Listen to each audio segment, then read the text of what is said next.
குடியாத்தம் அடுத்த பாக்கம் கிராமத்தில் சுமார் 13 லட்சத்தில் புதிய நியாய விலை கடை கட்ட பூமி பூஜை நிகழ்ச்சி நடைபெற்றது. பஞ்சாயத்து தலைவர் பங்கேற்பு.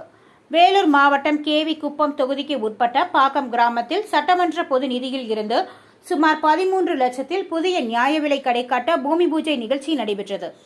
இதில் சிறப்பு அழைப்பாளராக பாக்கம் பஞ்சாயத்து தலைவர் ஜெயபாரதி மணவாளன் கலந்து கொண்டு புதிய நியாய விலை கடை கட்ட பூமி பூஜை செய்து வைத்தனர்.